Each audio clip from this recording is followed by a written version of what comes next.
Welcome to Vetted Conversations, coming to you from Media Row at Super Bowl 60. This is our roadshow series where we take the mission on the road and our bias for patriotism travels with us. Today, Anil sits down with Mark Kerr, former world-ranked heavyweight MMA fighter, subject of the film The Smashing Machine, and an advocate for athlete and veteran empowerment. From competing in front of 60,000 fans in Japan to navigating life after the spotlight, Mark knows firsthand what it means to struggle with identity, mental health, and financial instability when the fight is over. In this conversation, they dig into the parallels between the fighter and veteran experience, the cascading effects of financial stress on mental wellness, and why human connection is the keystone of recovery. They also explore Mark's world with Data Vault AI, a blockchain-based platform fighting stolen valor and helping veterans and athletes take ownership of their name, image, and likeness. We're your veteran and military family member hosts, bringing you the conversations that matter. So let's get into it. Hey everybody, this is Anil Nathan, your host for Vetted Conversations here on Radio Row in San Francisco, California. And I have the pleasure of being joined by Mark Kerr. Mark, thanks so much for making the time. No, thank you. I appreciate you having me. Yeah, absolutely. So tell me a little bit, how's the experience been so far? I know it's early in the week. It's early in the week, and this is one where, I was really looking forward to doing this for a lot of different reasons. It's, just part of my mission where I am right now is trying to empower individuals a little bit more. Sure. With my own personal health that I've done, and then with the organizations that I'm working with right now. Fantastic. Well, can you tell me a little bit more about? Yeah. So right now, Data Vault, it's called Data Vault AI, and Data Vault is one thing they're doing, which is amazing, is they're developing technology to help prevent stolen valor. Wow. And that's a huge, huge deal. And I don't have the statistics in front of me, but it's prevalent. And it's one of those things through their technology, through blockchain, through verification, they can actually instantaneously look at and say, okay, this isn't correct. Because once it's recorded on blockchain, sure, you can't change it, it's immutable. Right. And so it just allows people to validate what somebody else is saying, especially when they're trying to capitalize or profit off it. Yeah, no, and I mean, definitely a challenge and something that we want to make sure to shine a spotlight on, because we want to make sure that the people who actually serve get recognized. For it. It's a huge, I can't even contemplate, like me, I'm a professional fighter, did mixed martial arts. I wouldn't claim I'm a 100-time world champ when I'm not a 100-time world champ, right? Yeah. It's one of those things where, it's fortunate that this has come on board to be able to give that validation to the ones that deserve it. 100%. And you were also here talking about a movie that you recently came out with, right? So yeah, they actually released it in the fall. It's out on the platforms right now. It's called The Smashing Machine. Yep. I call it a pocket of time because it's just this time frame where I was the #1 ranked mixed martial artist, heavyweight in the world, and Dwayne Johnson portrays me in the movie, and he goes, It's still sometimes hard for me to talk about because it's hard to describe, right?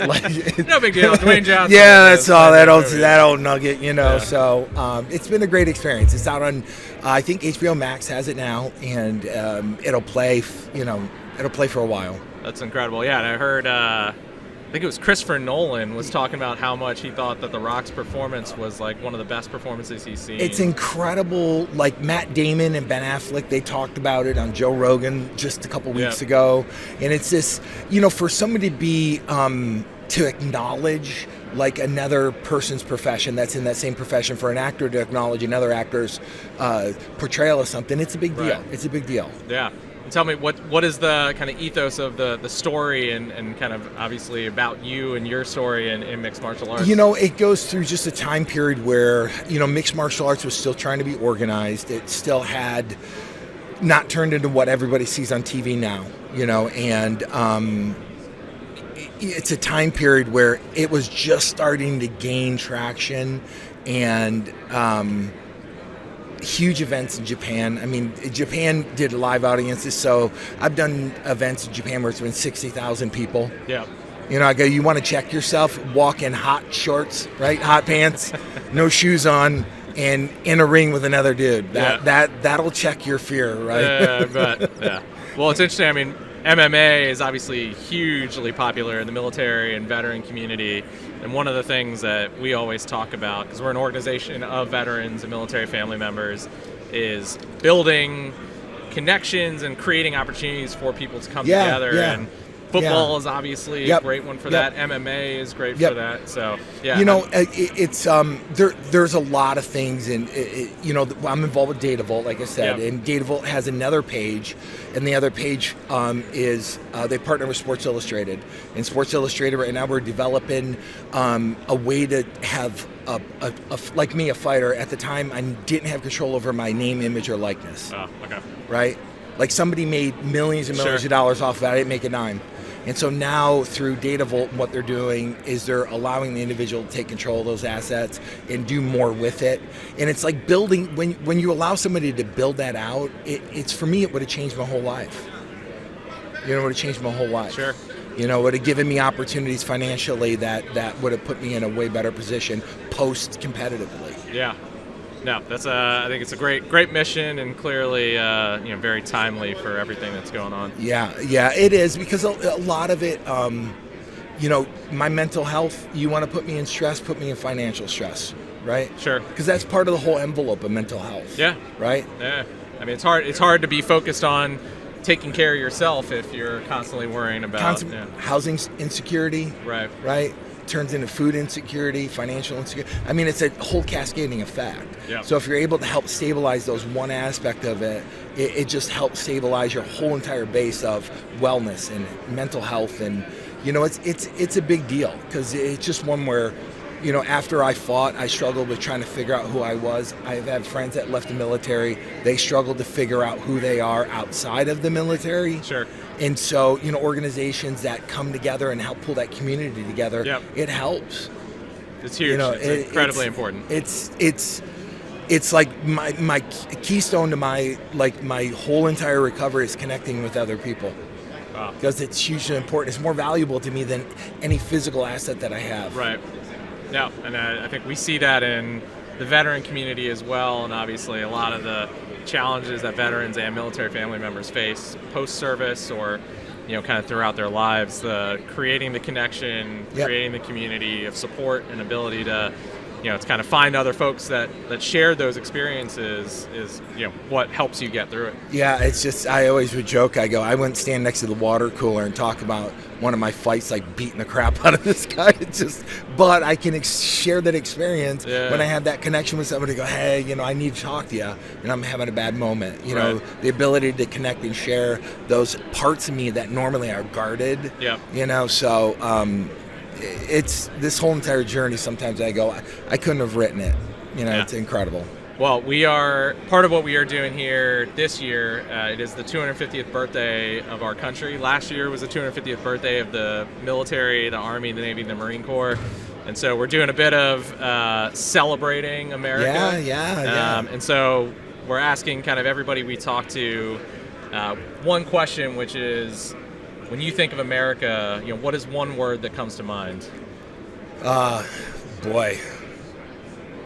It can be more than one word. Yeah, more than one word. I always think of it like sovereignty, right? Like I have sovereignty over myself, sure. Right? And in other places in the world, you don't. Yep. I get to make choices and decisions for me, and what I think is best for me. And I think, at the end of the day, it's one of those, freedoms. When it's taken away, you realize how important it is. Yeah.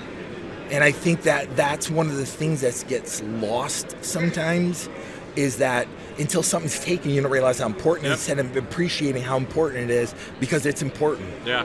No, it's very easy to take it for granted. Oh, incredibly. Yeah. And then you look at all the stuff that goes on around the world and realizing that, how fortunate we are to be in a position where we can pick our own destiny.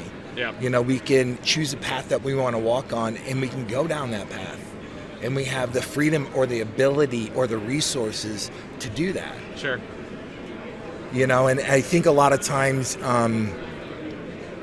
unfortunately, sometimes it's just on Veterans Day, or just on President's Day, or just on the 4th of July. And it's like, every moment I get where I can be in that place of gratitude is just, it's such a valuable spot to be in. Well, if anything that we can do that kind of for everybody who's listening is to do what you just said, right? Just to take a moment and reflect upon gratitude for this country, what it stands for, and obviously everybody who's kind of come before to give us the opportunity to have the sovereignty, to have the freedom that you're talking about. You know what? And this is just one of these things. If you see a veteran, tell them thank you. Yep. Well, and our ethos is actually to take a step further, with is to honor service through service. Yeah. So say thank you, and then Yep. find a way to serve in your community Yep. in a new way. Yep. So love that. And then last question for you. A little bit of trivia we're kind of throwing out there. A little All right, America trivia. Might have to look at my phone. Yeah. Where was the Declaration of Independence signed? I say Philadelphia. You got it. There you go. Well done. Yeah. So yeah, we're throwing out some questions, man on the street style, to Which is awesome. see how people know their American history. But awesome. Well, Mark, it was so great to chat with you. No, I appreciate it. Thanks for making the having time, me, and thanks for man. everything you did, Mark. No, thank you.